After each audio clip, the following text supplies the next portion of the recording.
semua, Tuhan berkati kita dengan khotbah ini dan juga biarpun salurannya adalah melalui video, saya percaya saudara akan diberkati dan kita dilayani terus dengan kuasa firman Tuhan karena kita sudah belajar musim pandemi, saudara, bagaimana mendengar melalui YouTube, melalui Zoom dan sebagainya, Google Meet. Saya percaya kali ini saudara boleh menerima juga.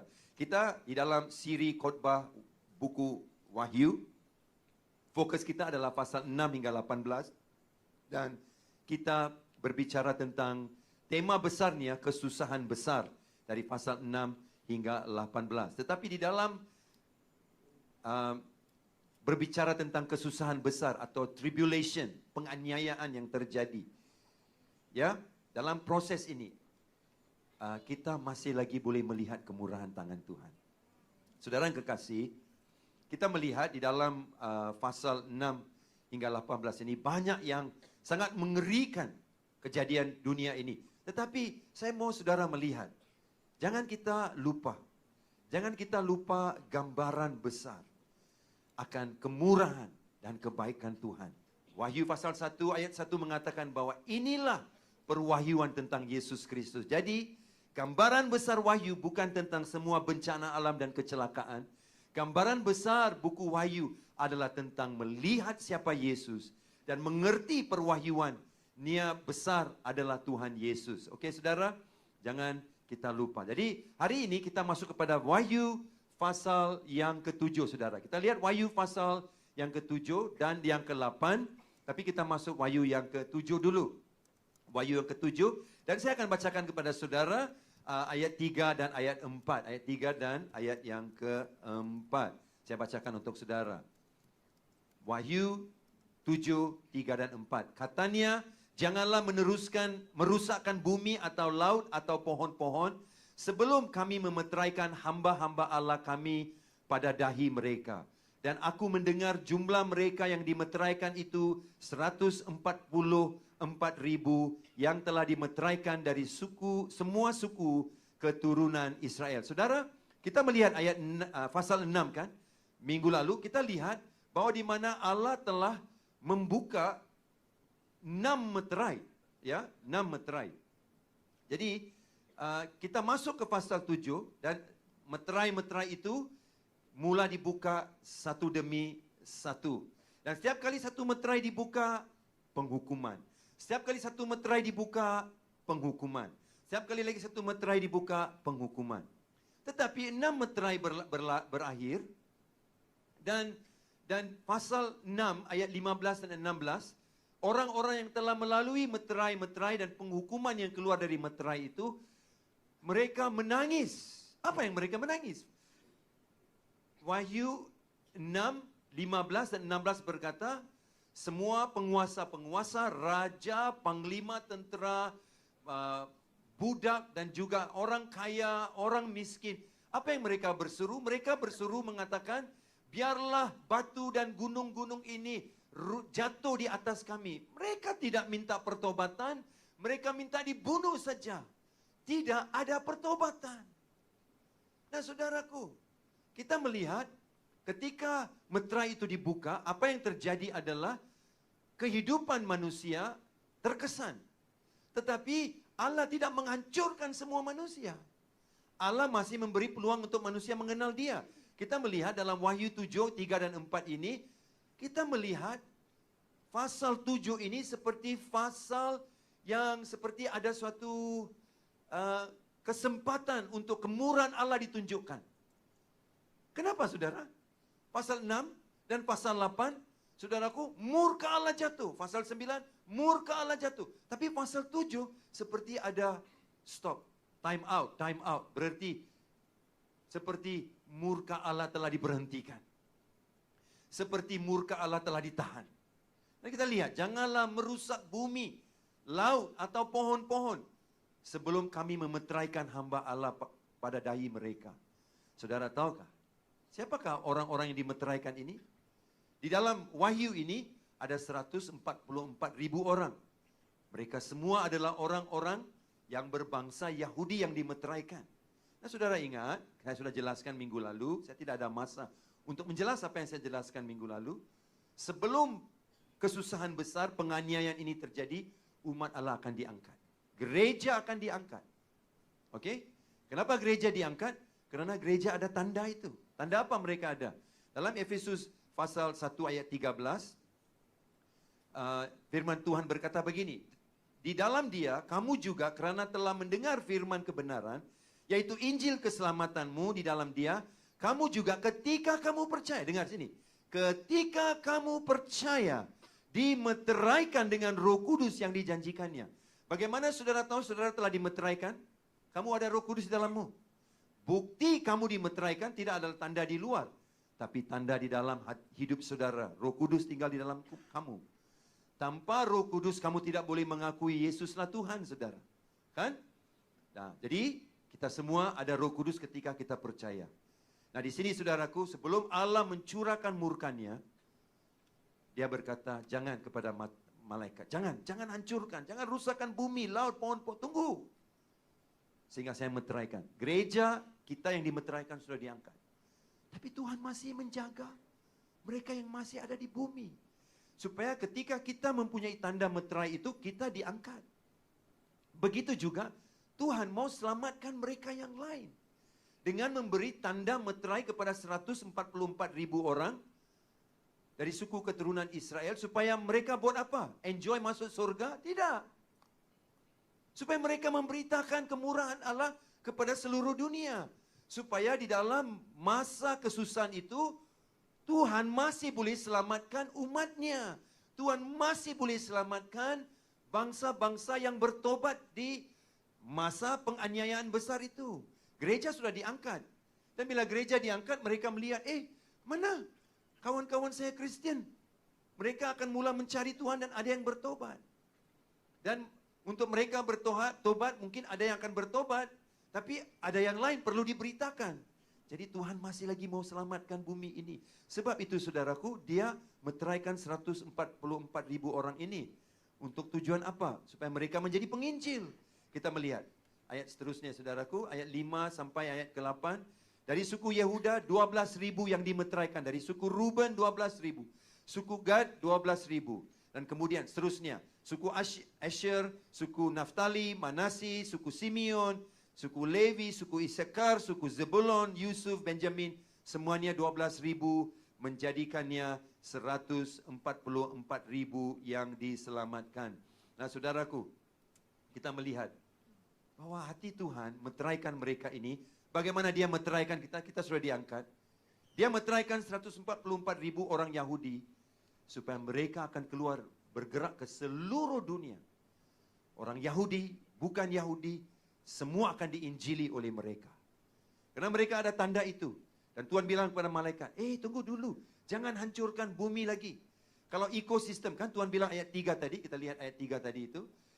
Jangan merosakkan bumi, laut, pohon-pohon. Kalau malaikat rosakkan semua ini, kita tidak boleh bernafas, oksigen akan kurang. Matahari jadi gelap. Nah saudaraku, kita akan mengalami musim dingin setiap tahun. Di Malaysia pun, atau di Indonesia, atau dimanapun. Akan ada kegelapan dan kedinginan kalau matahari tidak ada. Tuhan tahan. Pasal 6, murka. Pasal 8, murka. Pasal 9, murka. Tapi pasal 7, ceasefire. Gencatan senjata. Allah tidak mau serang. Dia beri kesempatan untuk mereka. Kemudian saudara kita lihat ayat 9. Kemudian daripada itu aku melihat sesungguhnya satu kumpulan besar orang banyak yang tidak dapat terhitung banyaknya. Dari segala bangsa, suku, kaum dan bahasa berdiri di hadapan takhta dan di hadapan anak domba. Memakai jubah putih dan memegang daun-daun palem di tangan mereka. Dan dengan suara yang nyaring mereka berseru, keselamatan bagi Allah kami yang duduk di atas takhta dan bagi anak domba. Wow. Nah saudaraku, kita melihat kerana 144.000 itu ditandai dan mereka dimeteraikan, mereka menjadi penginjil, mereka mengongsikan kasih Tuhan. Dan kemudian Yohanes melihat satu kumpulan yang sangat besar tidak boleh terhitung, suku, kaum, bangsa, bahasa menyembah di hadapan Allah. Kenapa? Kerana di musim ataupun di zaman penganiayaan dan kesusahan besar, tangan Allah masih bekerja untuk selamatkan orang.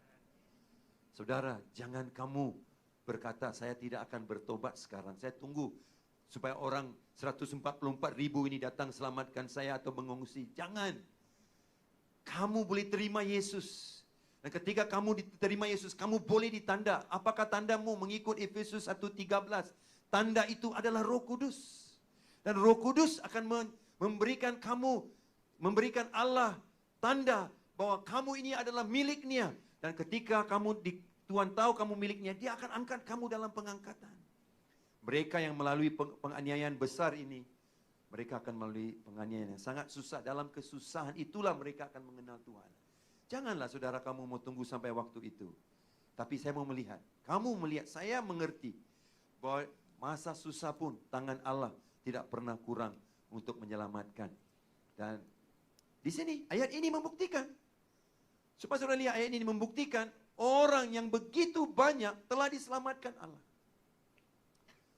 Dan mereka menyanyi dengan suara nyaring keselamatan bagi Allah yang duduk di atas takhta, bagi anak domba.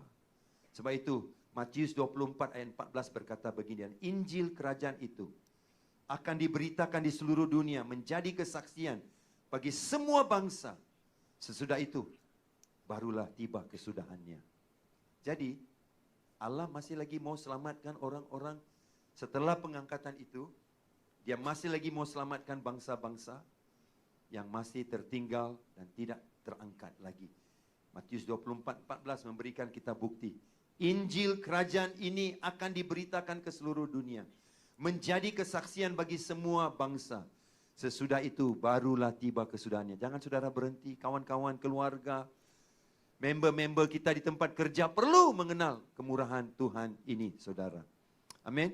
Nah, saudara, kemudian kita masuk kepada ayat yang ke-14 pula, saudaraku. Maka kataku kepadanya, Tuanku, Tuhan mengetahuinya. Karena Allah bertanya kepada Yohanes, siapakah orang-orang ini yang berdiri menyembah Dia dari suku, kaum, bahasa, dan bangsa yang lain-lain.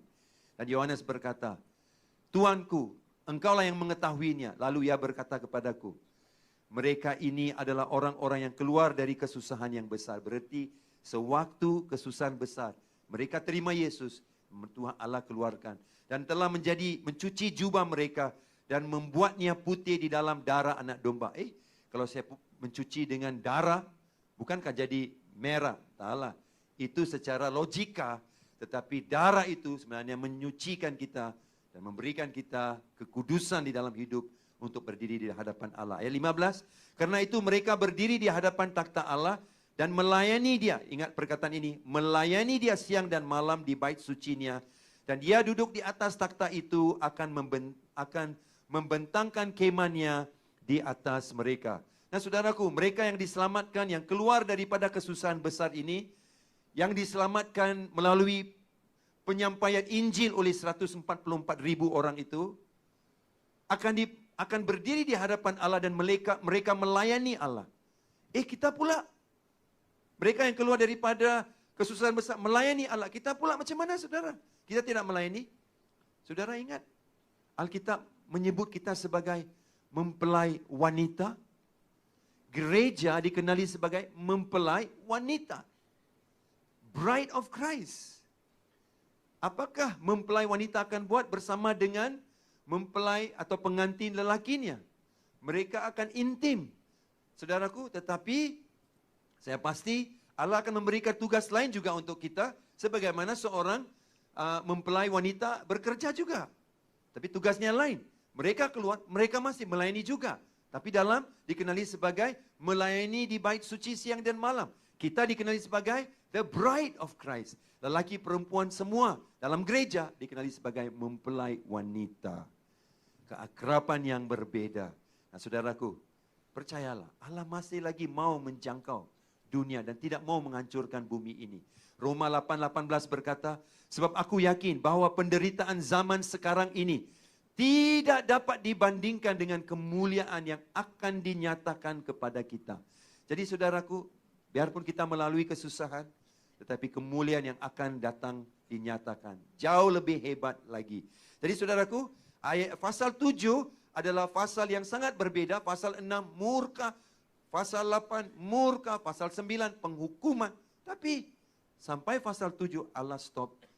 Karena saya percaya dia mau mendedahkan hatinya, mau menyelamatkan bumi. Dan masih lagi mau tanda, meterai orang supaya mereka bisa diselamatkan. Nah, kita masuk kepada Wahyu yang ke-8 sekarang, saudara. Wahyu yang ke-8. Apakah cerita dan kabar yang Allah mau sampaikan kepada kita di dalam Wahyu yang ke-8 ini?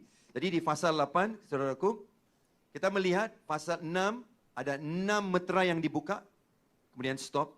Pasal 7, meterai yang ke-7 dibuka, dan meterai yang ke-7 ini dibuka sunyi sepi di surga. Kerana apa? Kerana meterai ke-7 mengumumkan hukuman-hukuman yang akan datang melalui sangkakala. Tiupan sangkakala. 7 lagi tiupan sangkakala. Selepas 7 tiupan sangkakala, datanglah 7 mangkuk. Semua ini sangkakala, dari awal, meterai, sangkakala, mangkuk, semua ini disebut adalah gambaran hukuman Allah. Penghukuman yang dicurahkan di atas muka bumi. Okey? Nah, sekarang kita masuk ke meterai yang ke-7, kita lihat anak domba membuka meterai ke-7, ya. Dan sunyi sepilah di surga selama setengah jam. Saya minta saudara membaca Alkitab sambil saya kupas ayat demi ayat. Saudara baca Alkitab saudara, buka kepada Wahyu pasal 8 dan ikut. Nah, senyap. Senyap itu selalunya terjadi sebelum sesuatu kehancuran. Contohnya, sebelum Yeriko dihancurkan. Yosua pasal 6 ayat 10, firman Tuhan berkata, janganlah bersorak dan janganlah perdengarkan suaramu, sepatah kata pun janganlah keluar dari mulutmu, sampai pada hari aku mengatakan kepadamu, bersoraklah. Maka kamu harus bersorak. Sebelum itu, diam. Jangan bising. Nah, itulah bukti di dalam perjanjian lama, sebelum kehancuran, ada sunyi sepi. Itu sebab di surga sunyi sepi. Sebab Allah mau mula menghancurkan bumi. Kemudian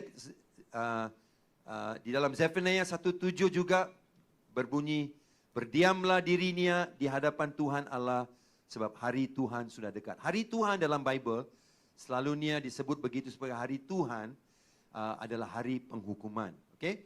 Nah, kita tahu bahwa saudaraku, domba Allah telah membuka meterai yang ke-7 dan kita melihat yang membuka adalah Yesus. Sekali lagi, jangan ambil matamu daripada gambaran besar.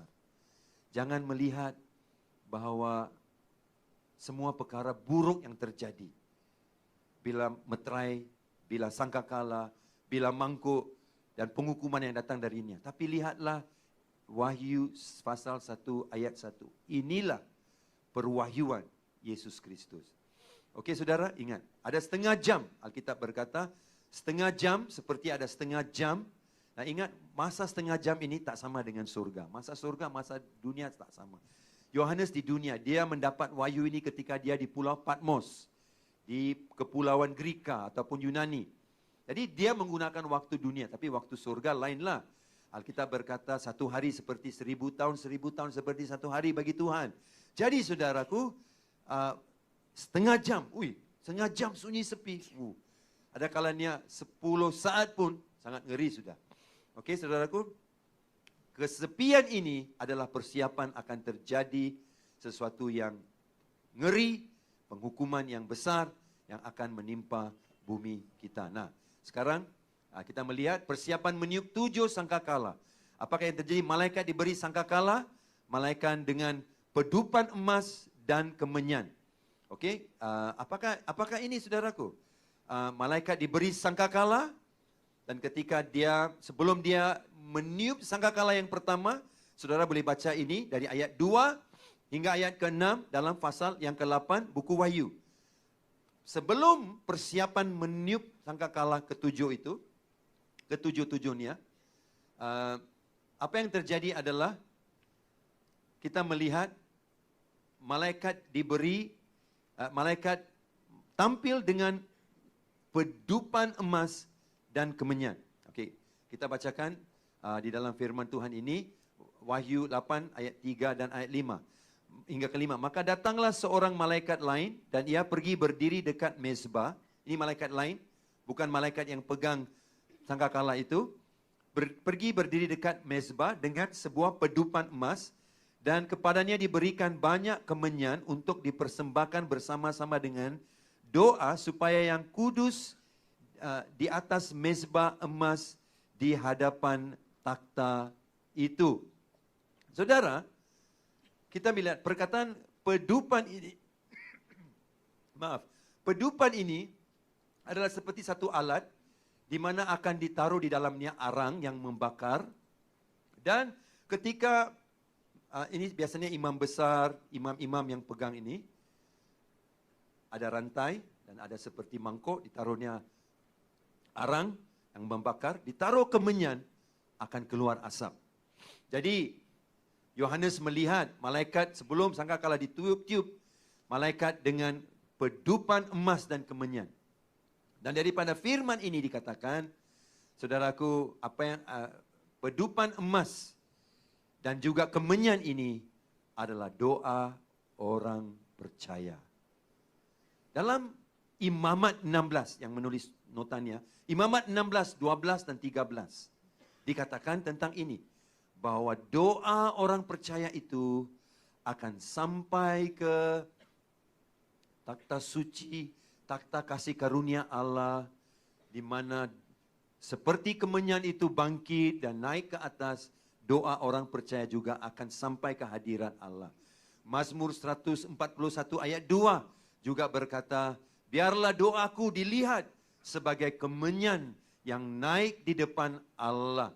Jadi saudaraku, yang penting yang perlu saudara lihat adalah orang berdoa ketika penganiayaan, kesusahan besar. Yes, waktu kesusahan besar, Tuhan masih dengar doa. Jangan pikir, oh kesusahan besar sudah datang, penganiayaan besar. Betul, pasal 6 sampai 18 adalah masa kesusahan, penganiayaan besar. Gempa bumi, perang, saudaraku, tsunami dan berbagai macam penderitaan.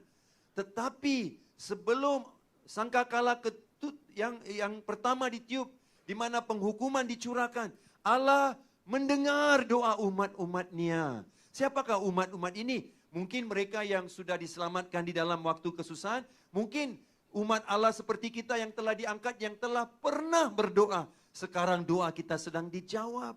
Ke Wahyu pasal yang ke-8 itu, saudara. Wahyu pasal yang ke-8. Bagaimana Tuhan menjawab doa? Pastor Sam, bukankah waktu itu, waktu penganiayaan besar, kesusahan besar, masihkah Tuhan boleh menjawab doa kita? Yes. Macam mana kita tahu, saudaraku? Apa yang naik dalam bentuk, dalam pedupan emas dan kemenyan itu yang menjadi gambaran doa, dan doa itu naik kepada Tuhan, dan kita lihat ayat 4, maka naiklah asap kemenyan. Ingat, ini dari ayat 2 sampai 6. Maka naiklah asap kemenyan bersama-sama dengan doa orang-orang kudus itu dari tangan malaikat itu ke hadapan Allah. Lalu malaikat itu mengambil pedupan itu, mengisinya dengan api dari mezbah dan melemparkannya ke bumi. Jadi, kalau saudara berdoa, doa sudah didengar di surga, dia ada efek di bumi. Ini efeknya. Efeknya kelihatan seperti halilintar, gempa bumi, guru. Jadi dalam masa penganiayaan, Tuhan masih mendengar doa Anda dan saya. Jangan lihat Tuhan sebagai Tuhan yang jahat. Dia Allah yang baik. Mari kita berdoa. Tuhan, berkati kami dan pakai kami di akhir zaman ini, supaya Tuhan memakai kami untuk mengkabarkan Injil Kerajaan Allah di akhir zaman ini. Tuhan, berkatilah kami dan pakailah kami untuk kemuliaan-Mu, supaya kami menjadi penyambung lidah dan pembina jambatan untuk membawa kasih umat dunia ini yang tidak mengenal Engkau untuk mengalami kemurahan-Mu. Di dalam nama Yesus saya berdoa. Amin. Amin. Shalom. Tuhan memberkati saudara dan mari kita menyembah Allah.